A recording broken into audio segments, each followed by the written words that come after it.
नमस्कार। आज के प्रोग्राम में आपका स्वागत है।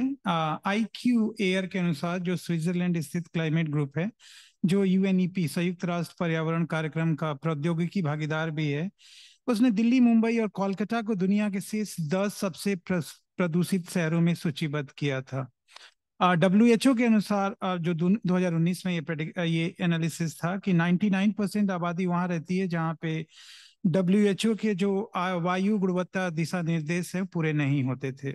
एयर पोल्यूशन और house hold air pollution, WHO के अनुसार 6.7 मिलियन, यानी करीब करीब 6 करोड़ 70 लाख लोग समय से पहले ही समय से ही पहले उनकी मौत हो गई थी। आज की चर्चा में हमारे साथ विशिष्ट अतिथि प्रोफेसर अवधेंद्र शरण हैं, जो अपने दिल्ली, मुंबई और कोलकाता पे स्मोक और वायु प्रदूषण के शोध के लिए काफी जाने जाते हैं। प्रोफेसर शरण CSDS दिल्ली के निदेशक हैं। उन्हें पर्यावरण इतिहास, पारिस्थितिकी इतिहास, औपनिवेशिक कानूनों और पर्यावरण पर उनके काम और स्मोक न्यूसेंस शब्द को बहुत ही लोकप्रिय बनाने के लिए जाना जाता है। उनकी पहली किताब city out of place, nuisance, pollution and dwelling in Delhi 1850 to 2000 को ऑक्सफोर्ड यूनिवर्सिटी प्रेस द्वारा 2014 में प्रकाशित किया गया था। उन्होंने दिल्ली, कलकत्ता, मुंबई को पर्यावरण या पर्यावरण के नियमों के नजरिए से देखा है। आज हम जिस पुस्तक की चर्चा करने जा रहे हैं उसका नाम है dust and smoke, air pollution, colonial urbanism 1860 to 1940, जिसको ओरिएंट ब्लैक्समैन ने 2020 में प्रकाशित किया था। 1860 से 1940 का वह पीरियड है जब भारत में औद्योगिकीकरण और आधुनिक शहरीकरण बहुत तेजी से फैल फैल रहा था, और ये एक बहुत ही महत्वपूर्ण अवधि है। यह पुस्तक दो शहरों का अध्ययन है, कलकत्ता और बॉम्बे। बॉम्बे जो कि मुंबई का पहले का नाम है। प्रस्तावना और निष्कर्ष के अतिरिक्त इसमें 4 चैप्टर हैं। दूसरा जो चैप्टर है, न्यूसेंस ऑफ स्मोक 1860 to 1900, जहां पे ब्रिटिश रेगुलेटर्स उद्योगों के प्रति पक्षपाती कैसे थे उसके बारे में चर्चा है। तीसरा अध्याय, expertise empire, smoke nuisance commission 1900 to 16, यहाँ पे पॉल्यूशन रेगुलेशन, स्मोक पर जो कंट्रोल की बात थी, वो कैसे एक PR एक्सरसाइज का भी हिस्सा था। जो चौथा अध्याय, resource conservation and scientific abatement of smoke, यहाँ पे इस चैप्टर में हम कोयले के लिए बिजली और गैस युक्त ईंधन विकल्प के तौर पे देखते हैं, और सरकार दो नावों में वेसिलेट करने की कोशिश कर रही थी। ये फ्रेंडली सजेशंस भी दे रही थी, और कानून को लागू करने की भी जिम्मेदारी सरकार पे थी। जो पांचवा अध्याय, home and the hearth, domestic smoke and चूल्हास, ये कैसे औपनिवेशिक प्रशासक श्रमिकों को सामान्य नागरिक के तौर पे देखते थे, उसका अध्ययन है। अधिकारियों ने नियमित रूप से यह सुझाव दिया था कि चालों को साफ सुथरी स्थिति में बनाए रखने में कठिनाई उनके निवासियों की आदतों के कारण थी।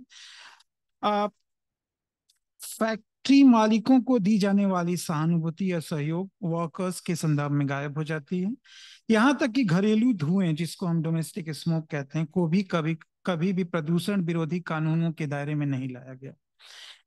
प्रोफेसर अवधेंद्र शरण एनवायरमेंटल एथिक्स की बात करते हैं, और वो कहते हैं कि सामाजिक वास्तविकताओं पर ऐसा हमें एनवायरमेंटल एथिक्स चाहिए जो सामाजिक वास्तविकताओं पर गंभीरता से विचार करती है। यह पुस्तक बहुत ही महत्वपूर्ण है। इसमें मेरे हिसाब से 13 सबसे महत्वपूर्ण फीचर्स हैं, जिसको शायद सबको पढ़ना संभव नहीं है।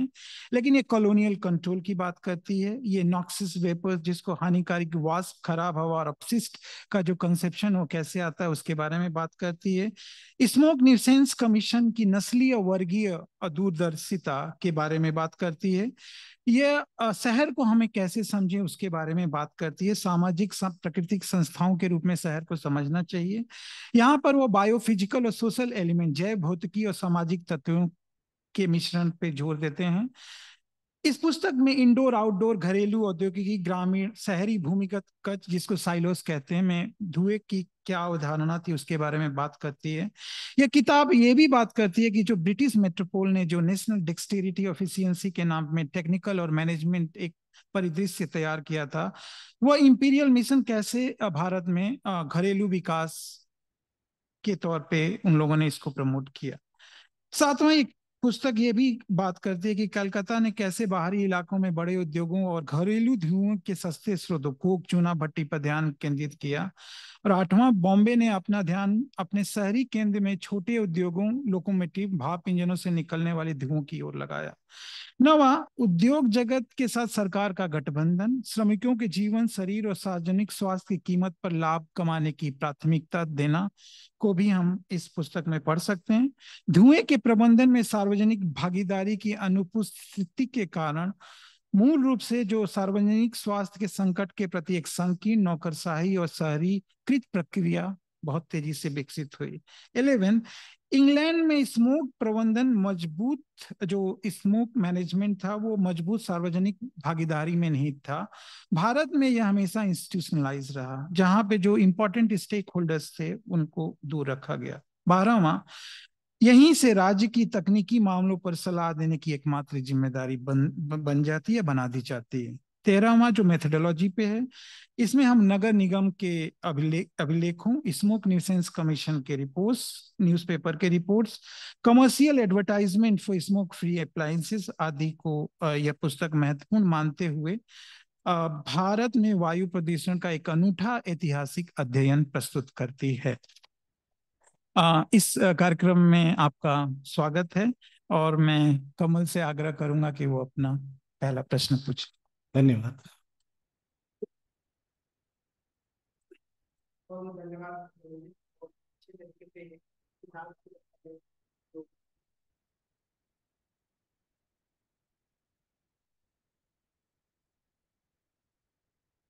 बहुत बहुत धन्यवाद धनंजय।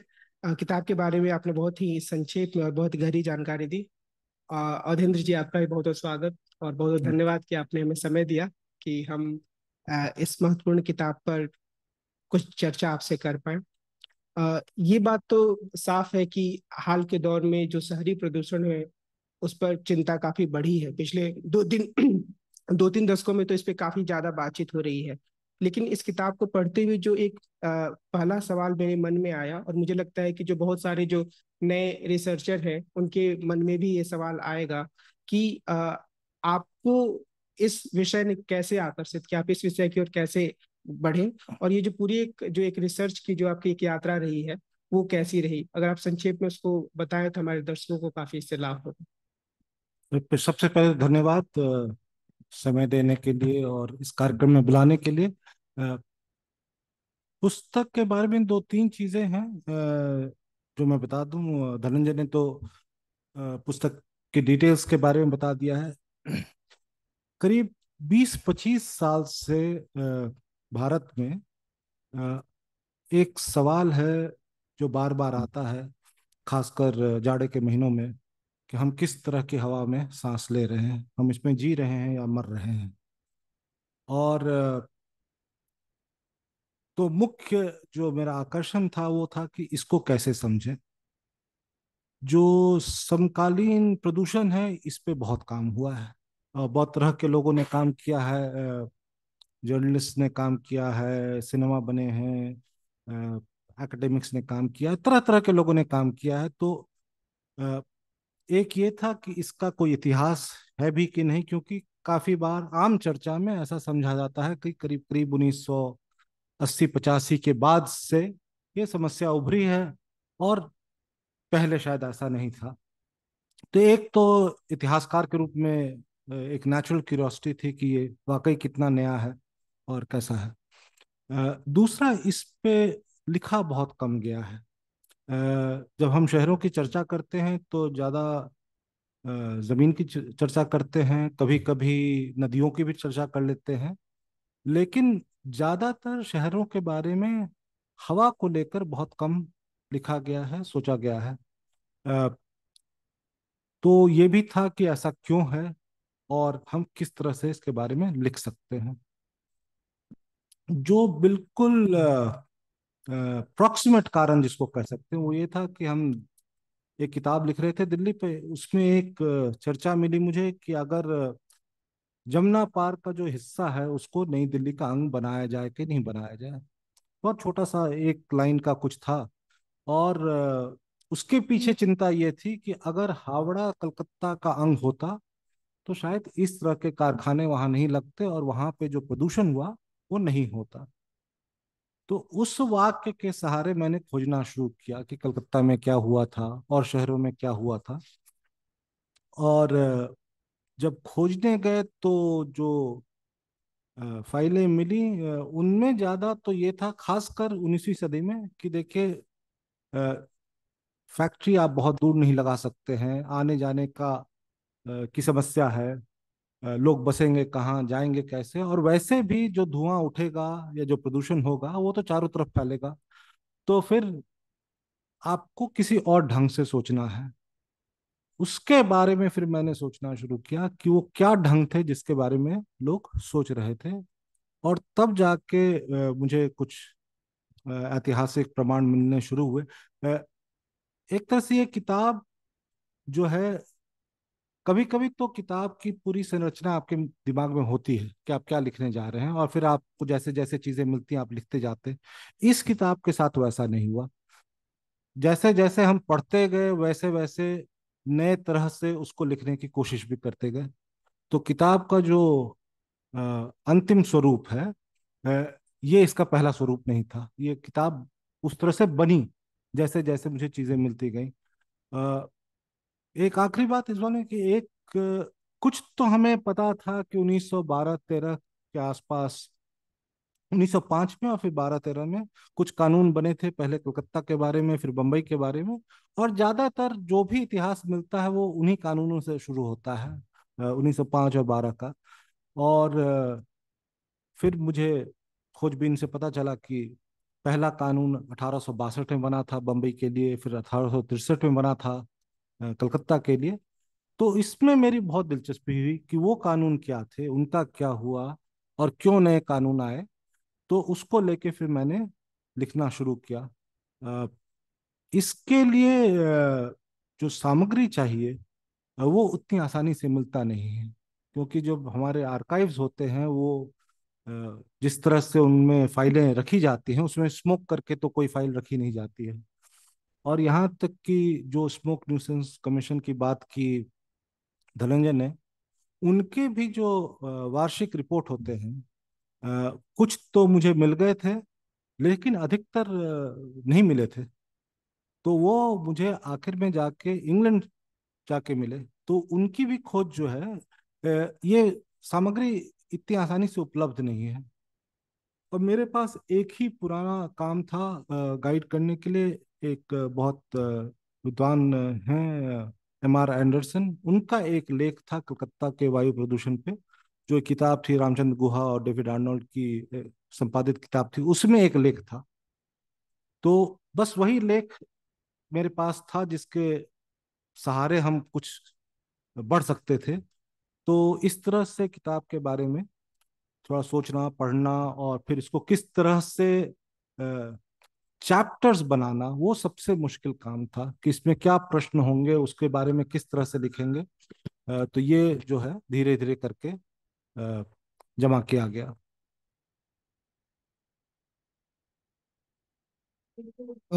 आवाज आ रही है ना? तो एक दूसरा प्रश्न जो मेरे मन में आता है वो जो आपकी किताब में है और जिस दौर का जिक्र है उसी दौर में जंगलों के साथ भी बहुत सारे कानून बन रहे थे। और वहां भी तर्क यही दिया जा रहा था कि हम जंगलों को बचाना चाहते हैं, उसका सही तरीके से एक प्रबंधन करना चाहते हैं। उसमें 1864 में पहले फॉरेस्ट डिपार्टमेंट बनता है, फिर 65 में एक एक्ट आता है, फिर 78 में आता है। तो ये जो पूरी प्रक्रिया स्मोक न्यूसेंस कमीशन के कॉन्टेक्स्ट में है, कानूनों की जो बात है, तो क्या हम ये कह सकते हैं कि पूरी तरीके से एक बेहतर शहर बनाने की व्यवस्था थी, या इसके पीछे कुछ एक कॉलोनियल माइंडसेट भी था, कुछ उनका अपना इंटरेस्ट भी था, एक इम्पीरियल इंटरेस्ट का पूरा एक जो सेट जो कि वनों के संदर्भ में काम कर रहा था? क्या कुछ समानांतर देख सकते हैं, या भी बिल्कुल तरीके ऐसी चीज थी जहाँ के अंग्रेज खुद रह रहे हैं और उनको चिंता थी कि हम कम से कम साफ माहौल में रहें? हाँ, नहीं देखिए, जल जंगल जमीन, ये बहुत बड़े मुद्दे थे। अ, वायु प्रदूषण जो था एक बहुत ही छोटा मुद्दा था। अगर उसको देखें कि कितनी चीजें हमें मिलती हैं वनों के बारे में या जंगलों के बारे में, उनका संरक्षण कैसे हो, उसके मुकाबले ये कुछ भी नहीं था। अ, किताब चूंकि लिखी गई है इस पे तो लगता है कि बहुत कुछ था, लेकिन ये वाकई बहुत ही छोटा अंश था शहरों के बारे में सोचने के लिए। अ, उसमें भी दो अलग किस्म की चीजें हैं।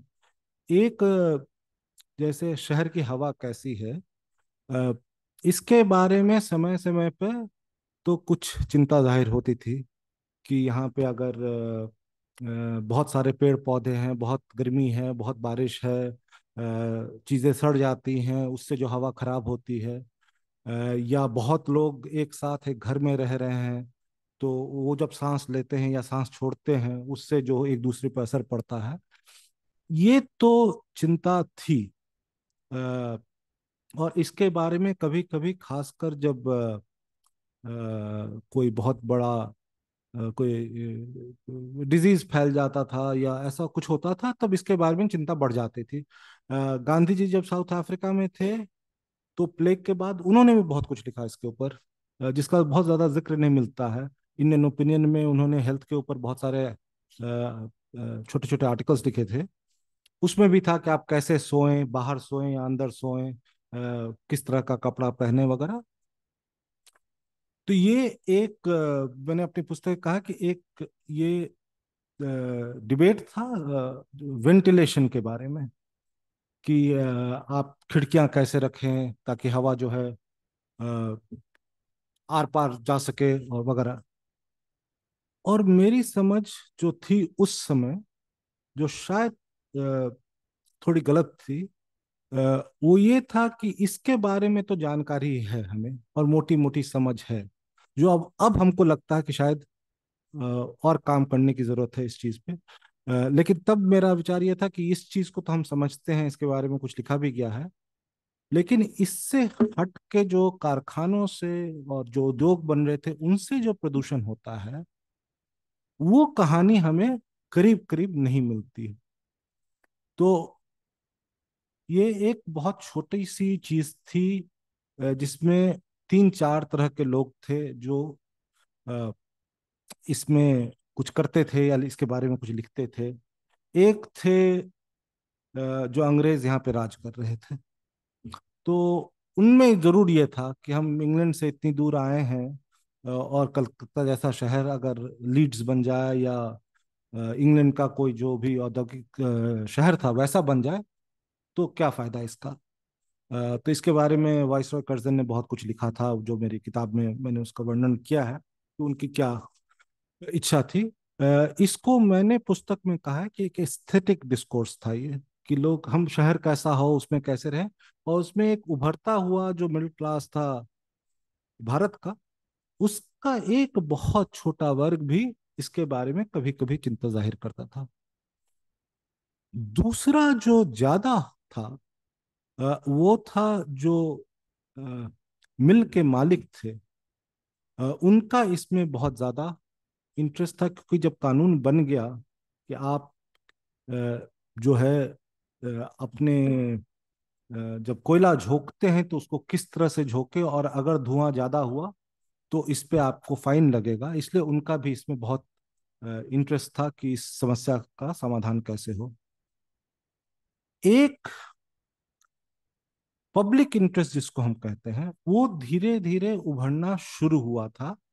अ, ये लेकिन ज्यादा 20वीं सदी के शुरू में देखने को मिलता है। 19वीं सदी में जो मिलता है वो है कि कोई कोई लोग जो अखबार पढ़ते थे, लिखते थे, उसमें कभी कभी एक शिकायत भेज देते थे कि धुआं से मेरे घर में ऐसा हो रहा है या वैसा हो रहा है, ऐसा नहीं होना चाहिए, और रेलवे को कोयला इस तरह से यूज करना चाहिए या नहीं करना चाहिए, ये उद्योगों को। तो जो एक शिकायत का लहजा होता है, उस लहजे में अंग्रेज भी और इंडियंस भी, दोनों ही कभी कभी अखबारों में ये जरूर मिलता है। तो मोटे मोटे तीन चीजें मिलती हैं। एक ये कि शहर कैसा हो और इसकी हवा कैसी हो, सिर्फ बहुत छोटे पार्ट ऑफ द शहर के लिए। बम्बई में है तो मालाबार हिल्स का एरिया, कलकत्ता में है तो जहाँ अंग्रेज लोग रह रहे थे उधर। दूसरा था कि कोयले का उपयोग कैसे हो ताकि उससे उद्योग बढ़ भी सके लेकिन लोगों को हानि कम हो। और तीसरा जो था जिसकी चर्चा मिलती है वो था कि घर के अंदर जो धुआं होता है उसका क्या नतीजा होता है। तो इसमें खासकर जो हमारा ये होता है, किचन होता है, उसमें जो धुआं होता है इसको लेके भी कुछ चर्चा मिलती है। लेकिन जो कानून बना था 1862 और 63 में, वो सिर्फ उद्योग से जो धुआं होता था, कारखानों से जो होता था, सिर्फ उसके बारे में था। और यही जब 1905-12 में जो कानून बना, उसमें भी सिर्फ जो फैक्ट्री का धुआं था उसको कानून के अंतर्गत लाया गया, घर के धुएं को कभी नहीं लाया गया। इंग्लैंड, अमेरिका और इंडिया में जो फर्क था, जहाँ वो ये था, एक फ्लोरेंस नाइटिंगेल का बहुत मशहूर वाक्य है कि in India government is everything. वो वाकई सच था, क्योंकि इसमें जो है कोई अ, आम जनता का कोई इसमें कोई शिरकत नहीं थी, कोई ऐसा समूह नहीं बना, कोई ऐसा गठबंधन नहीं बना जो स्मोक को लेके चिंता जाहिर कर रहा, जो अमेरिका और इंग्लैंड में हुआ। और आप देखेंगे इंडिया में फिर ऐसा हुआ जब कानून बना 1905 और 12 का, तो इंग्लैंड और अमेरिका में धुएं की बारे में उससे कैसे डील करना है ये हमेशा म्यूनिसपैलिटी का पार्ट रहा। भारत में ये म्यूनिसपैलिटी से अधिकार ये ले लिया गया और ये खास कमीशन बने। अ, इसको लेके मुंबई में एक बहुत बड़ी चर्चा भी हुई जब ये कानून बन रहा था। तब सर फिरोज शाह मेहता ने कहा कि देखिए, ये सिर्फ उद्योगपतियों का सवाल नहीं है, और ये आम जनता का सवाल है, और इसमें जो म्युनिसिपल हेल्थ अधिकारी हैं उनका इस कमीशन पे रहना बहुत ज़रूरी है। उनकी बात लेकिन नहीं मानी गई। ये माना गया कि देखिए, ये जिस तरह से इंडस्ट्री को रेगुलेट करते हैं ये उसी के अधीन होगा। और इसको लेके बहुत इंटरेस्टिंग झगड़ा भी हुआ था, क्योंकि वो बार बार कह रहे थे कि भाई कौन सा विभाग देखेगा इसको। तो जब इंडस्ट्री और कॉमर्स वालों को दिया गया तो बोले हमारा क्या लेना देना है इससे, ये तो शहर की सुंदरता के बारे में है, ये स्वास्थ्य के बारे में है, हमें क्या लेना देना इससे। तो एक एक डिपार्टमेंट जो है वो अपना ये करता है क्या कि हमें क्या लेना देना इससे। और अंत में जाके कलकत्ता में तो ये मरीन विभाग के अंदर आया। तो ये भी एक बहुत इंटरेस्टिंग चीज है कि जब कानून आया भी तो ये कौन सा विभाग इसको संभाले, कोई इसके लिए तैयार नहीं था। तो इस तरह से कुछ ये हुआ। जब शुरू वाला बना था कानून, तब जरूर बंबई में म्यूनिसपैलिटी को ये पावर दिया गया था। कलकत्ता में रेगुलेशन का पावर दिया गया था जिसको कहते थे बॉयलर कमीशन, जो कि फैक्ट्रीज में जो बॉयलर होते हैं उनका जो रेगुलेशन करते हैं उनको ये पावर दिया गया था। तो ये फर्क था दोनों शहरों में।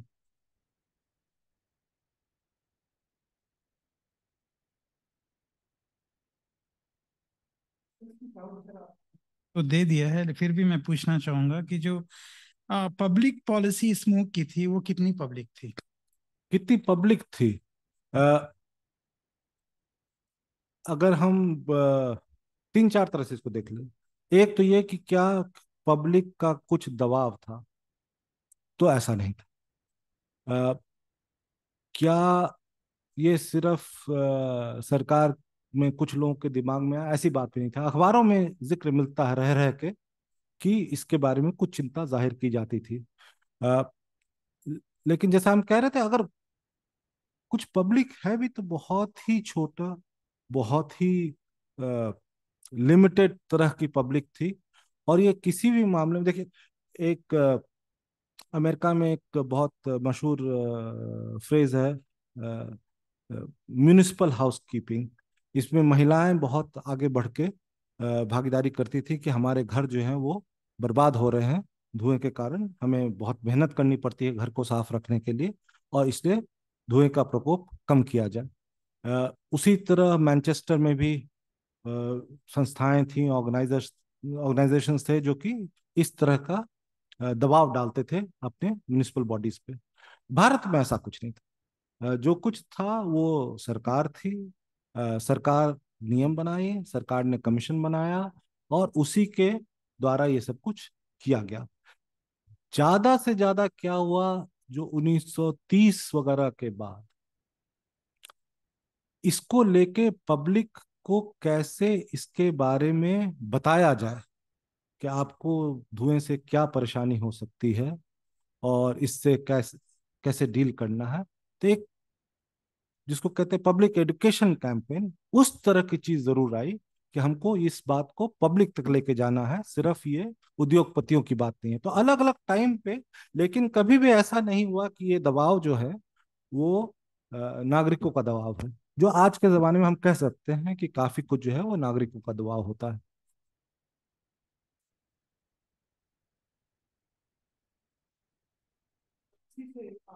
जुड़ा हुआ अगला प्रश्न है जो महिलाओं से संबंधित है। क्योंकि आप आप ये दिखा भी रहे हैं अपनी पुस्तक में कि कैसे पब्लिक और प्राइवेट स्मोक में की जो पॉलिसी थी उसमें कैसे डिफरेंस था, और जो डोमेस्टिक स्मोक था वो महिलाओं से जुड़ा हुआ मसला है।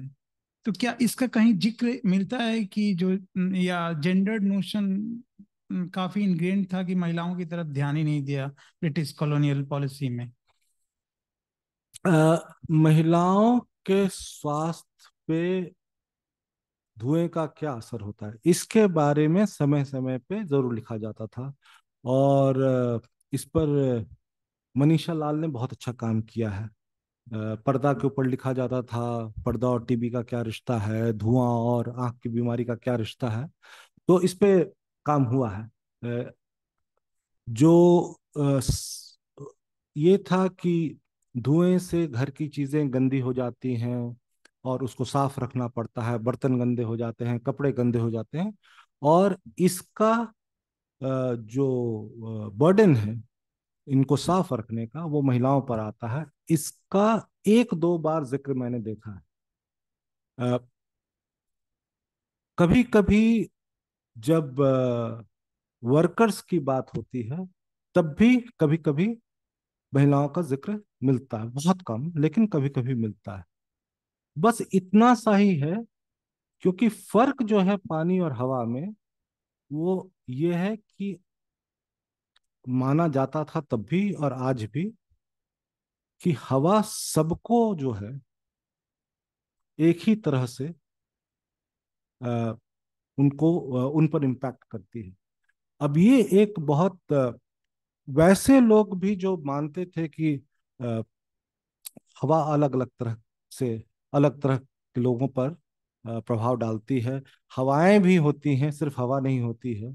यहाँ तक कि गांधी जी ने जो साउथ अफ्रीका में भी लेख लिखा था, तब भी उस उन जिक्र मिलता है कि मालाबार हिल की हवा और बाकी शहर की हवा एक नहीं है।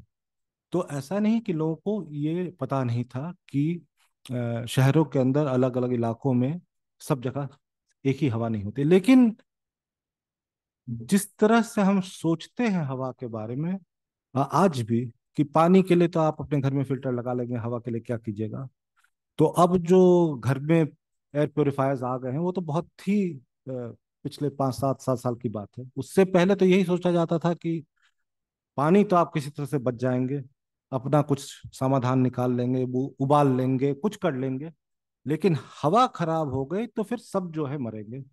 ये एक तरह से हवा के इश्यू को सीरियसली लेने के लिए भी मदद करता है, क्योंकि अगर अमीर को भी लगे और गरीब को भी लगे, दोनों को लगे कि दोनों ही मरेंगे इसमें, तो फिर एक प्रेशर भी बनता है कि कुछ करना होगा।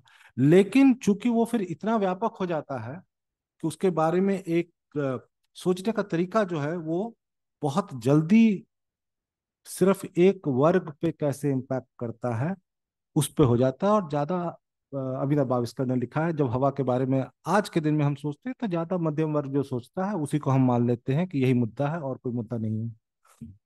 तो ये होता है हवा के साथ। बहुत कम, लेकिन कभी कभी महिलाओं के बारे में खास जिक्र मिलता है।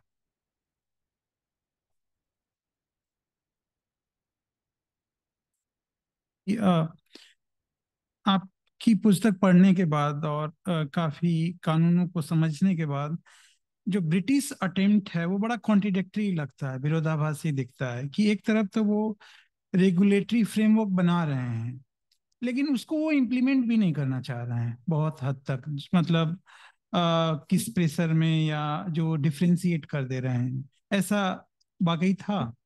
ये विरोधाभास मेरे ख्याल से तो नहीं है। अ, ये एक रेगुलेशन की परंपरा है जो इंग्लैंड में भी बहुत भिन्न नहीं था। वहां भी जब अल्कली एक्ट बना था तो था कि आप किस तरह से रेगुलेट करना चाहते हैं, उद्योग के मित्र बनकर या उनके खिलाफ। और वहां भी था कि देखिए, हमें मित्र बनकर, एडवाइस देकर, समझाकर बुझाकर काम करना है। ये तो जहां तक मालिकों का सवाल है, उनके प्रति क्या रवैया हो, ये करीब करीब हर जगह, चाहे वो अमेरिका हो, इंग्लैंड हो, इंडिया हो, करीब करीब ऐसा ही था। लेकिन अगर कोई कानून तोड़ता है, ज्यादा धुआं पैदा करता है, तो उसको कभी कभी उस पर फाइन भी लगेगा, ये भी था। उसमें जो बात आती है, जो एंडरसन साहब जिनका मैंने जिक्र किया था पहले, उनके आर्टिकल में भी आता है कि जो मिल के मैनेजर होते थे उन पर दोष नहीं डालकर, जो कोयला झोंकते थे, जो जो श्रमिक थे, अ, उनको ऊपर आने लगा सारा भार कि ये लोग ठीक से काम नहीं करते हैं, इसलिए ऐसा होता है। तो अगर कोई इस चीज के लिए किसी को जिम्मेदार ठहराना है तो इनको जिम्मेदार ठहराना है। तो ये एक वर्गीकरण भी होता है इसका कि कौन जिम्मेदार है, किसको पनिशमेंट मिलना चाहिए। और जहां तक मालिकों का सवाल है, ये करीब करीब ऐसा ही रहा, कि मालिकों के साथ आपको मिलकर, समझाकर, अ, उनके सामने डिमॉन्स्ट्रेशन करके कि कैसे ठीक से काम करें, ये है। डर सिर्फ इतना था जिसमें थोड़ा बदलाव आता है, जहाँ इतिहास इंटरेस्टिंग बन जाता है कि कब जो है, जैसे शुरू के काल में जब रेगुलेशंस बने थे, तब ये था कि जो कमीशन है वो खुद कोई टेक्नोलॉजी नहीं बताएगा, वो मालिकों पे छोड़ देगा कि आप किस तरह से काम करना चाहते हैं। 1920-25 के बाद ये बदल गया।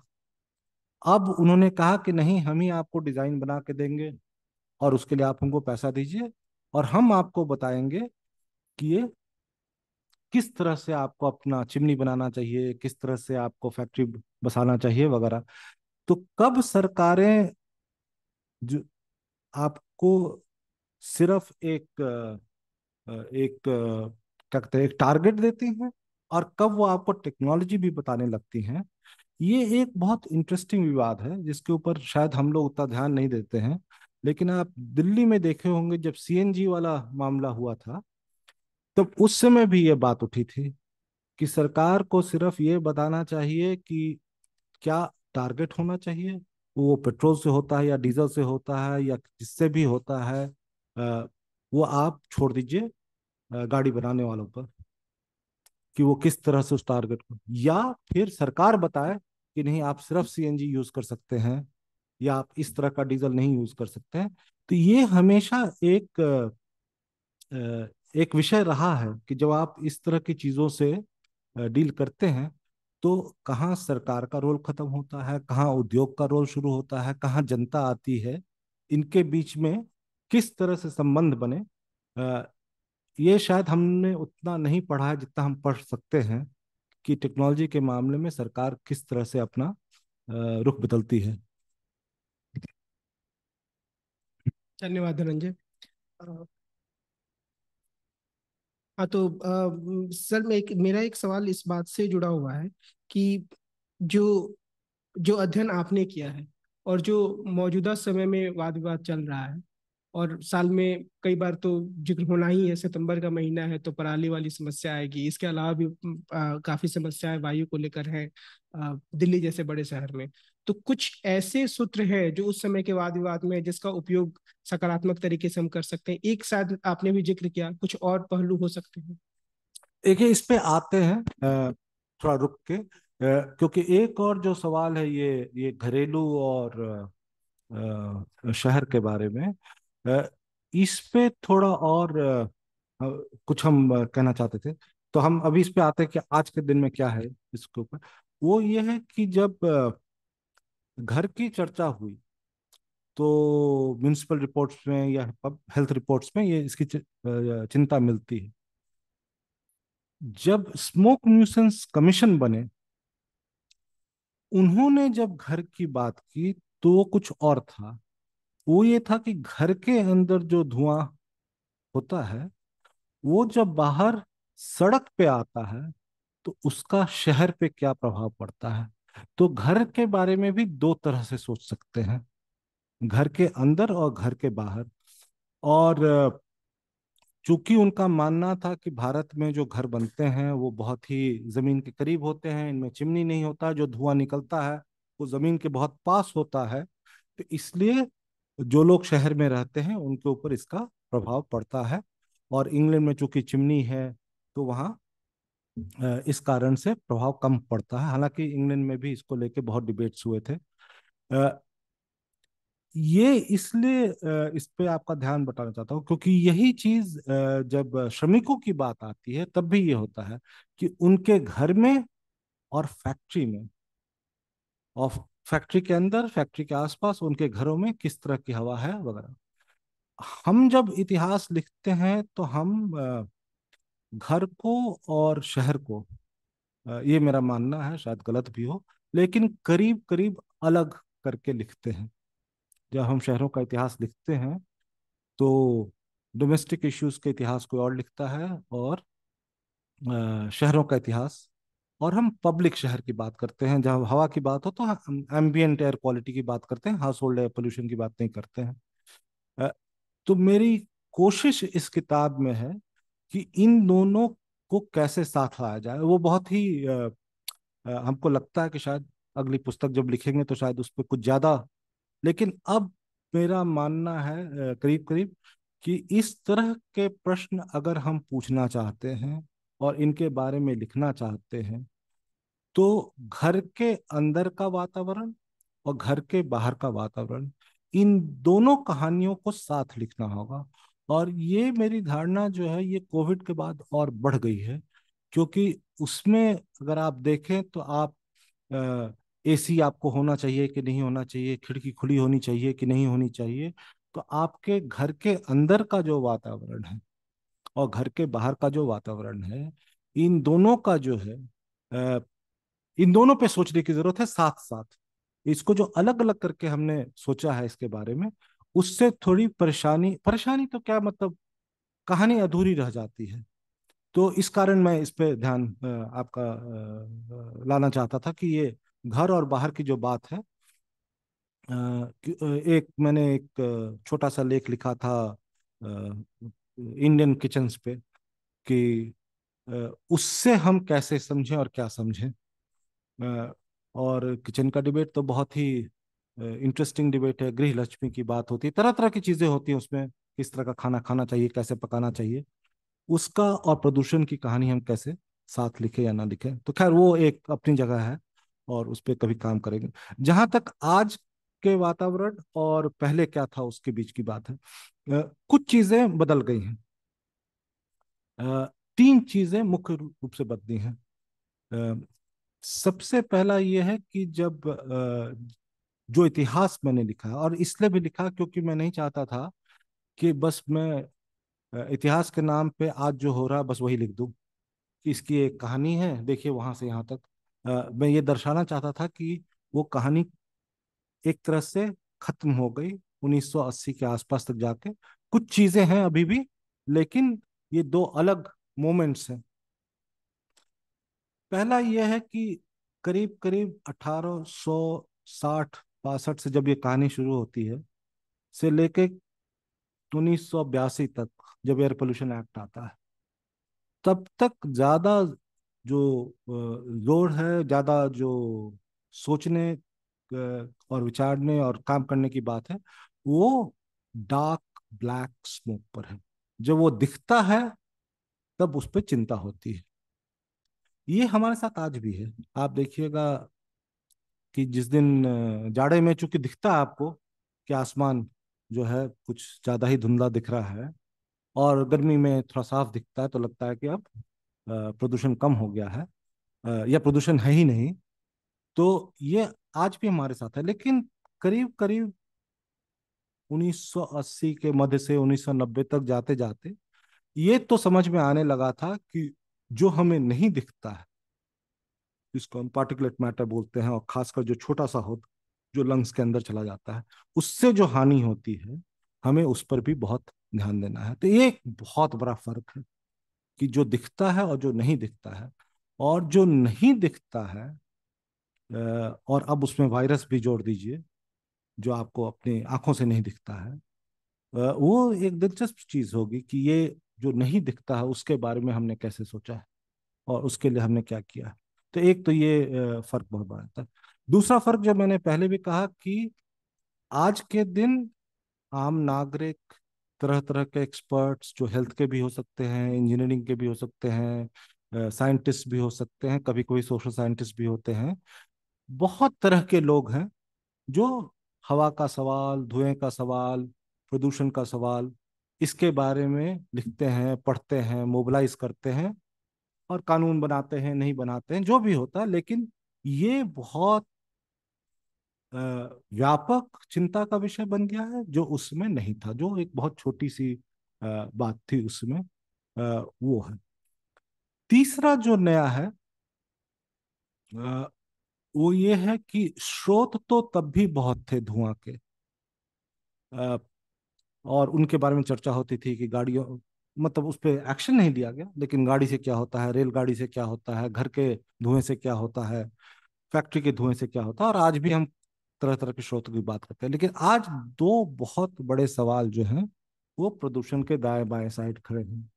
एक है क्लाइमेट चेंज का सवाल, और दूसरा है ये वायरस और ये कोविड और रोगों का सवाल।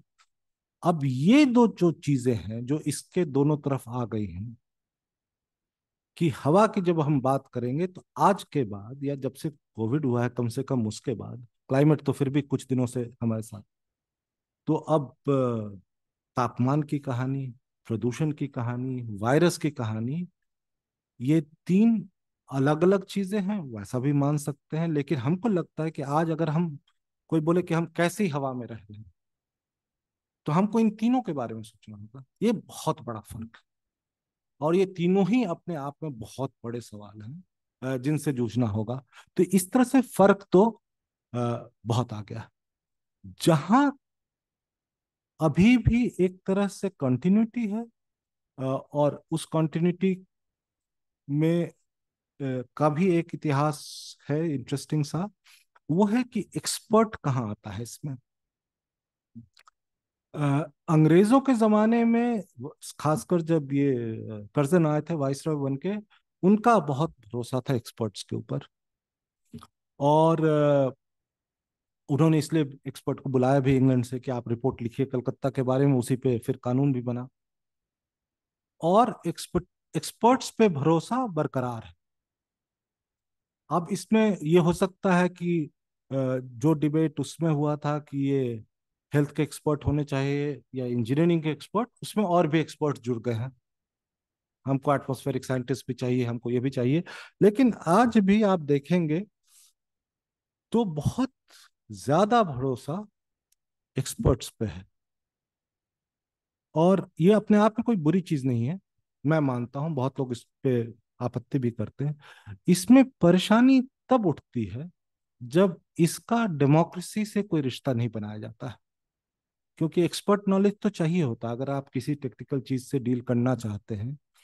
लेकिन इसका समाज पे क्या प्रभाव है, समाज कैसे रिएक्ट करता है, किस तरह के लोग हैं, कौन से वर्ग हैं, कहाँ रहते हैं, और किस पे क्या असर पड़ता है,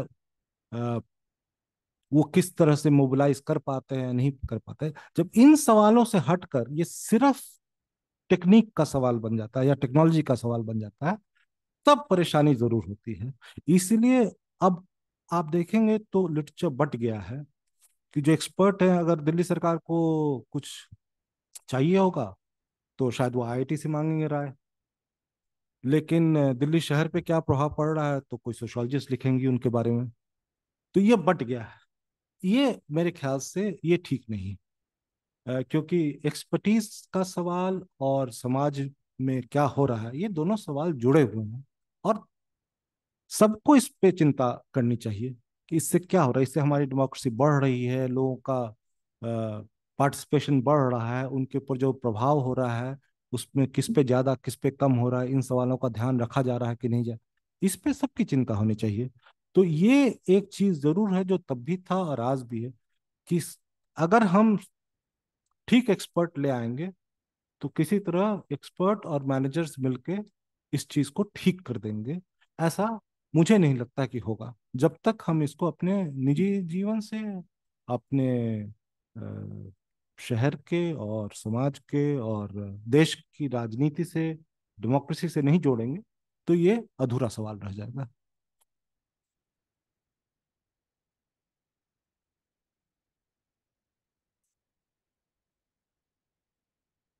ने उत्तर दे दिया है, जो डेमोक्रेसी, एक्सपर्ट और पब्लिक डिस्कोर्स से ही रिलेटेड था। इसको मैं दूसरे शब्दों में अब रिफ्रेज करके पूछूं तो ब्रिटिश रिजीम का जो एक सक्सेस ये भी था कि वो बहुत सारे इसेंशियल डिस्कोर्स को पब्लिक डिस्कोर्स बनने से रोकता था। स्मोक भी शायद एक मुद्दा हो सकता है। तो एक्सपर्ट का जो अराइवल है वो क्या पब्लिक डिस्कोर्स के इमरजेंस को रोकता है या डेमोक्रेसी और पब्लिक के बीच वो लिंक स्टैब्लिश नहीं होने देता है? देखिए, इस पे हम अभी पूर्ण राय नहीं दे सकते हैं। हम इस पे कुछ सोच रहे हैं, काफी दिनों से सोच रहे हैं, कुछ लिखना भी चाहते हैं इसके बारे में। एक रिएक्शन, एक मान लीजिए एक है जिनको एक्सपर्टीज पे पूरा भरोसा है, एक उस तरह के लोग होते हैं। लेकिन एक इसके ठीक विपरीत भी होते हैं, जो जैसे ही एक्सपर्टीज वर्ड सुनते हैं तो उसको एंटी डेमोक्रेटिक मान लेते हैं। मैं उसमें नहीं हूं। हमको लगता है कि किसी भी समाज में एक्सपर्ट नॉलेज की बहुत जरूरत होती है, और उस ग्रुप ऑफ एक्सपर्ट्स का डेमोक्रेसी से रिश्ता कैसे बने इसके बारे में सोचना चाहिए, बजाते कि ये डेमोक्रेटिक है या एक्सपर्ट लेड है। क्योंकि अ, हम नहीं मानते हैं कि आप जो आज के बड़े सवाल हैं, चाहे वो सिक्योरिटी का हो, वातावरण का हो, आर्टिफिशियल इंटेलिजेंस का हो, कोई भी बड़ा सवाल हो या एपिडेमिक्स का हो, आप बिना एक्सपर्ट के इन सवालों से आप जूझ सकते हैं। तो एक्सपर्ट तो चाहिए। और एक तरह से देखिए, हम सब अपने को किसी चीज का एक्सपर्ट मानते हैं, इसलिए मुझे एक्सपर्ट शब्द से या एक्सपर्टीज से अपने आप में कोई परेशानी नहीं है। ये सवाल मैं अपने से भी पूछता हूं जब मैं पढ़ता हूं कि क्यों हम इसको इस तरह से दो खानों में बांट दिए हैं। और ये काफी बार आपको दिखता है, ये जो रिसर्च होता है उसमें ये दो खाने आपको साफ दिखते हैं। इनको कैसे इसके बारे में सोचा जाए और समझा जाए, ये जरूर मेरे ख्याल से एक विषय है जिस पे और बहुत ज्यादा काम हो सकता है। और सोशल मीडिया के आने के बाद एक्सपर्टीज के रूप भी बदल गए हैं। ये भी समझने की जरूरत है, ये पहले जैसा एक्सपर्ट नहीं है। और जो एक कॉन्टेक्स्ट भी बदल गया है जहां बहुत कुछ आपको नहीं पता है। देखिए, अगर हम 19वीं सदी का एक्सपर्ट देखते हैं या अर्ली 20th सेंचुरी का, तो लगता है जैसे एक विषय है, उसके बारे में एक व्यक्ति है या समूह है, उसको पूरा ज्ञान है, वो ज्ञान अपनी सरकार को देगा या जिसको भी देगा, सरकार उसके बाद कोई फैसला करेगी, वो अच्छा हो बुरा हो जो भी। एक मोटा मोटा एक ढांचा है। अब जो है, एक्सपर्ट ऐसी दुनिया में है जहां उसके पास पूरा ज्ञान नहीं है। दुनिया की जो भी बड़ी चीज है आज, उसके बारे में एक अनसर्टेनिटी है, और एक्सपर्ट भी उस अनसर्टेनिटी की दुनिया में जीता है। तो अब जिस तरह से एक्सपर्ट इंटरैक्ट करता है पावर के साथ या जनता के साथ, वो अपने आप में बहुत इंटरेस्टिंग चीज होती है। दूसरा जो खास हमको लगता है शायद भारत में है या बहुत ज्यादा ग्लोबल साउथ में है, कि हमारे एक्सपर्ट्स जो हैं वो विदेश में जैसे हम देखते हैं थिंक टैंक्स, एक्सपर्टीज वगैरह, शायद वैसा मामला हमारे यहाँ कभी था भी नहीं। हमारे एक्सपर्ट्स दिन में एक्सपर्ट होते हैं, शाम को रैली में भी जाते हैं। ये भी एक बहुत इंटरेस्टिंग चीज है कि हमारे यहाँ साइंस का और एक्सपर्टीज का बहुत पावरफुल पॉपुलर मूवमेंट्स और पॉपुलर मोबिलाइजेशन भी हुआ है, और बहुत लोग हैं जो दोनों में शिरकत करते हैं। वो मूवमेंट्स में भी होते हैं, वो एक्सपर्ट नॉलेज भी प्रोड्यूस करते हैं, उस सरकार की पॉलिसीज भी लिखते हैं, रिपोर्ट्स भी लिखते हैं। तो हमें इसका पूरा फायदा उठाना चाहिए। हमें क्यों फिर दो खानों में बांटना चाहिए? कि अगर हम में ये क्षमता है कि हम ये सब कुछ कर सकें, तो किस तरह से बेहतर करें, इसके बारे में सोचना चाहिए।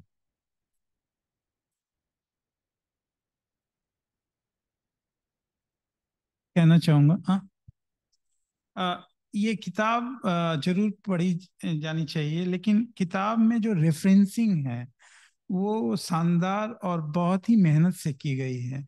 अगर आप हर चैप्टर में देखें तो 150 से ज्यादा के करीब करीब 150, 200, 250 तक के रेफरेंसिंग है, और वो एक नया वर्ड आपको वीव करते हैं, नए दुनिया की तरफ दिखाते हैं जो पास्ट में है, जिसको एक्सप्लोर और मल्टी लेयर्ड अंडरस्टैंडिंग के लिए बहुत जरूरी है। तो जो अर्बन स्टडीज है वो सेम नहीं रहने वाला है अगर हम यह किताब पढ़ते हैं, जहाँ पे पीपल, पॉल्यूशन एंड पॉलिसी, अगर हम इस तरह से देखें तो इंटरट्वाइंड कॉन्सेप्ट्स हैं, जहाँ पे मल्टी लेयर पॉलिसी फॉर्मुलेशंस हैं, और वो फॉर्मुलेशन एक तरफा नहीं है, उसमें कई तरह के एंगेजमेंट हैं। और ये किताब एक सबक और देती है कि धैर्य से किताब पढ़िए, आप जल्दी में मत पढ़िए। और ये एक डिस्क्रिप्शन का भी काम करते हैं कि आप पढ़िए, कंक्लूजन आपका हो सकता है, लेकिन इसको पढ़ने के प्रोसेस से आपको गुजरना पड़ेगा। तो जो जो थ्योरी से जो लोग आ रहे हैं और इस किताब को पढ़ना चाहते हैं और जल्दी कंक्लूजन ड्रॉ करना चाहते हैं, ये किताब थोड़ा सा आगाह भी करती है कि रुकिए, पॉज करिए, इसको पढ़िए, पूरा आर्काइवल सोर्सेज को देखिए, और लास्ट में अगर आप एक कंक्लूजन निकाल रहे हैं, वो भी कंक्लूजन जो निकाल रहे हैं वो थोड़ा सा पोरस भी रखिए। तो ये इस किताब की अचीवमेंट भी है। Thank you sir for this मैं एक वंडरफुल एक टॉक। चीज और, अगर आपके जो देखने वाले हैं इस कार्यक्रम को, अगर उनमें कुछ इतिहास के विद्यार्थी हैं तो उनके लिए खास जरूर कहना चाहता हूँ कि बहुत सारी कहानियां और बहुत तरह के इतिहास जो हम लिखना चाहते हैं, अ, उसके लिए मेहनत की जरूरत पड़ती है। वो कहानी या वो इतिहास सेल्फ एविडेंट नहीं है कि हम किसी संग्रहालय में गए या किसी आर्काइव में गए और वो हमारे सामने फाइल पड़ा हुआ है या कोई किताब है उसको देख के हमने लिख दिया। अ, वो सोचना पड़ता है कि हम इस किताब को कैसे लिखें। और कभी कभी विद्यार्थी के रूप में हम थोड़ा जल्दी फ्रस्ट्रेट हो जाते हैं अगर हमें वो स्रोत नहीं मिलता जिसके सहारे हम वो किताब लिख सके। लेकिन स्रोत मिलने पे भी अपने आप में इतिहास नहीं बन जाता है, उसको सोचना पड़ता है कि इसको किस तरह से एक इतिहास के रूप में लिखें। और इसलिए भी ये धैर्य का काम होता है, क्योंकि ये ऐसा नहीं है कि आप गए और आपको 6 महीने आपने किसी आर्काइव में बिता लिया, आपको सब कुछ मिल गया, घर आए, बैठ गए, चैप्टर 1 to 5 लिख दिया। अ, तो आपको बार बार इस पे सोचना पड़ता है कि इसको हम कैसे लिखें। और दो तीन चीजें हैं जो शायद एक दूसरे से उनका कोई लेना देना नहीं है, लेकिन आपको बाद में पता चलता है कि अगर हम इस तरह से लिखें तो इनमें कुछ आप दिखा सकते हैं कि इनका क्या रिश्ता है। अब जैसे इस किताब के बारे में कहूँ तो एक पूरा डिबेट है वर्किंग क्लास हाउसिंग के बारे में, जो खासकर वर्ल्ड वॉर 1 के बाद, आईएलओ बनने के बाद काफी ज्यादा चर्चा का विषय है। इसके ऊपर हमारे लेबर हिस्टोरियंस ने बहुत लिखा है, लेकिन इस किताब को लिखते हुए हमको लगा कि उस कहानी को हम प्रदूषण की कहानी से जोड़ सकते हैं। वो अपने आप किसी फाइल में या कहीं आपको नहीं मिलेगा, वो आपको सोचना पड़ेगा कि कैसे इसको जोड़े। तो इसलिए इतिहास पढ़ने का काम तो है ही धैर्य का, लिखने का काम उससे भी ज्यादा धैर्य का है कि आपको सोचना पड़ेगा कि किस तरह से वो इतिहास को लिखे। और मुझे लगता है कि ये बात हर तरह के रिसर्च के लिए जरूरी है, जो पॉलिटिकल साइंस के हैं उनको भी इन सब चीजों का। हाँ देखिए, रिसर्च तो है ही धैर्य का काम। दो चीजें रिसर्च के बारे में आप भी जानते हैं, हमसे बेहतर ही जानते हैं। रिसर्च बहुत लोनली काम होता है। आप कितना भी कलेक्टिव प्रोजेक्ट कर लीजिए, अंत में हर व्यक्ति को सोचना पड़ता है कि वो अपना क्या लिख रहा है, कैसे लिख रहा है। धैर्य का काम होता है। और एक तरह से कहिए तो एक आर्ट का भी काम होता है। आपको अपनी भाषा के बारे में सोचना होता है, एक्सप्रेशन के बारे में सोचना होता है, शब्दों का चयन करना पड़ता है, इस शब्द में ये सही है कि नहीं है, या कोई और शब्द लिखे। तो इसलिए भी अ, अगर उस प्रोसेस को एंजॉय करें तो आप एक बेहतर किताब लिख पाते हैं। बताइए, ये तो गारंटी नहीं है कि आप बेहतर लिख देंगे, कम से कम एंजॉय तो करेंगे उस प्रोसेस को, और तभी एक एकेडमिक लाइफ में कुछ रस है। नहीं तो फिर वो रस आपको मिलेगा नहीं। तो आज की इस बातचीत को खत्म करने से पहले और प्रोफेसर अवधेंद्र शरण को धन्यवाद देने से पहले मैं यह जरूर कहूँगा कि एक रिसर्चर के रूप में, एक विद्यार्थी के रूप में इस पूरी बातचीत में मैं काफ़ी समृद्ध महसूस कर रहा हूँ खुद को। और मुझे उम्मीद है कि जो आम विद्यार्थी या रिसर्चर इस कार्यक्रम को देख रहे हैं, उन्हें भी यह एहसास होगा कि जो एक रिसर्च का काम है, और जब हम किसी दूसरे रिसर्चर को सुनते हैं जो कि एक प्रोफेसर हैं जिन्होंने बहुत मेहनत से, बहुत समय देकर एक किताब को लिखा है, तो उससे हमें एक रास्ता मिलता है कि हम कितने धैर्य के साथ अपने काम की दिशा में आगे बढ़ सकते हैं। और बाकी जैसा कि धनंजय ने किताब के बारे में कहा, वो किताब जरूर पढ़ी जानी चाहिए। जिस समस्या से हमारा समाज और हमारा शहर जूझ रहा है, उसके अतीत को समझने के लिए, कुछ उसके सूत्रों को समझने के लिए, और इसलिए भी कि अगर हम एक बेहतर रिसर्च करना चाहते हैं, एक बेहतर पुस्तक लिखना चाहते हैं, तो हमें किस तरीके से धैर्यपूर्वक काम करना है, उसकी एक बानगी इस किताब में हमें मिलती है। तो हम आप खत्म करो से पहले धैर्य की एक और बात जी। आपको कह दूं। जब इस तरह की किताब हम लिखते हैं जिसका कोई समकालीन समस्या से संबंध हो, तो अक्सर सवाल आपसे पूछे जाते हैं, समाधान बताइए। वो उस सवाल के लिए तैयार रहना पड़ता है अगर आप इस तरह की चीज के बारे में लिख रहे हैं, लेकिन वो अपने आप में काफी नहीं है। और इस किताब में तो मैंने बहुत मेहनत की है कि इस कहानी को मैं समकालीन कहानी नहीं बनाऊंगा। उस सवाल का जवाब देने के लिए मैं तैयार हूं कि इसका हमारे आज के समाज के लिए क्या कुछ लेसन है या नहीं है, लेकिन जो डिस्टेंस है, जो चेंज है, उसको मार्क करना भी इम्पोर्टेंट है। उसमें भी एक धैर्य चाहिए, एक ठहराव चाहिए कि ये कहानी आज की समस्या को हल करने की कहानी नहीं है। तो इस जो ये आखिरी बिंदु है जो प्रोफेसर अवधेंद्र सर ने कहा, कि जो आप जिस विषय पे काम कर रहे हैं उसकी उसको बार बार समकालीन बनाने के दबाव से भी थोड़ा बचकर, और जो काम आप कर रहे हैं, जिस विषय पे आप काम कर रहे हैं, उस पर धैर्य से लगे रहें, यह भी एक बहुत महत्वपूर्ण सूत्र है। तो नई परख के गुफ्तगू कार्यक्रम की तरफ से और धनंजय को भी धन्यवाद, और वो उन्होंने कार्यक्रम उन्हीं के नेतृत्व में चलता है। और प्रोफेसर अवधेंद्र शरण को धन्यवाद, और अयोध्या जी को धन्यवाद, जिन्होंने इस कार्यक्रम की जो तकनीकी चीजें हैं उसको एक तरीके से संगठित किया। तो इस कार्यक्रम को हम यही समाप्त करते हैं, और सचिन और नौशाद भी यहाँ पर बैठे हैं और उन्होंने भी मदद की। तो अगले अंक में हम मिलेंगे, और ऐसे ही समाज विज्ञान या साहित्य की जो धारा है उससे जुड़ी हुई किताबों पर एक बार फिर से लेखक के साथ या संपादक के साथ मिलकर किताब के बारे में बातचीत करेंगे। आज के कार्यक्रम को समाप्त करने की इजाजत चाहते हैं, और अगले हफ्ते फिर मिलते हैं। सबको धन्यवाद, नमस्कार। धन्यवाद कमल, धन्यवाद धनंजय।